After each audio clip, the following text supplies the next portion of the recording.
Hey everybody, Backpack Hack here, coming at you with another trail tip for you preppers out there. When it comes to generating your own power for emergency use, when your utility power is lost for whatever reason, preppers generally tend to think of things like generators and then solar, and in extreme cases wind and even hydro, and some method to use those forces of nature or using a fuel to generate your own electricity. But what I'm seeing a lot of in the prepper community is there's no discussion about long-term power generation. Having the ability to create your own electricity to keep your furnace and your freezer and your refrigerator, your sump pump, your well, so you have water, keeping those things running is fine for short term. For small local events that cause the utility to be taken offline until it can be restored, generators and solars are fine. But in terms of truly long-term power generation, they are not truly viable options. Because if it's a widespread outage, I mean, let's say the whole country goes down, and it's going to be a long, long time before power comes back on, using a generator is a short-term solution to the problem. Because if the power is down, how are you going to get fuel? It's in a tank under the ground and there's electric pumps to pump it up. Even if you could get it out of the tanks in the ground, how is it going to be replaced?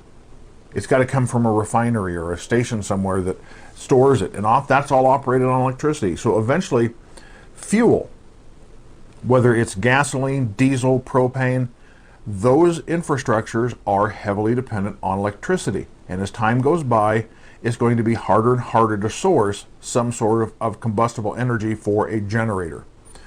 So you may think solar's the answer. Don't have to rely on anything external. I just point the panels at the sun and I'm creating electricity. Again, there's a problem with this, and that is you're creating electricity, you're storing it in batteries, and then taking it out of the batteries, running it through an inverter, and feeding whatever load you have. What happens when those batteries die? We all know that batteries don't last forever. I mean, everybody's probably replaced the battery in their car. Everybody has a rechargeable flashlight that eventually dies, or a rechargeable drill. The batteries eventually die. Battery technology is not forever.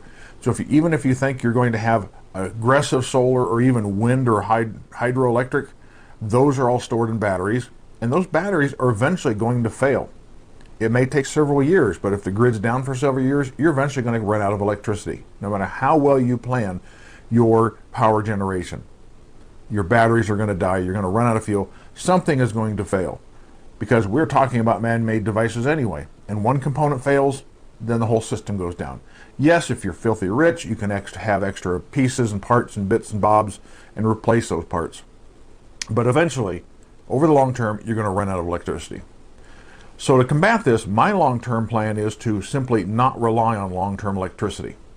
If the power goes out and there's no end in sight to this power outage, I'm going to run my solar and my generator long enough to keep my refrigerator and freezer going until I can consume the food in them. And once they're empty, I'm just going to shut them off, unplug them, and just not rely on them anymore, just not have them. And after that, depends on the situation. I may not need electricity at all after several years. So I'm just going to wean myself away from having the need for electricity. So this is simply food for thought. I'm just throwing this out there for you preppers out there to consider that just because you have a generator, just because you have solar or some other method of generating electricity, it's not going to last forever. So this is Backpack Hack coming at you with this trail tip. Be sure to like, subscribe, share, and comment on my videos. Be safe out there. I'll see you out on the trail.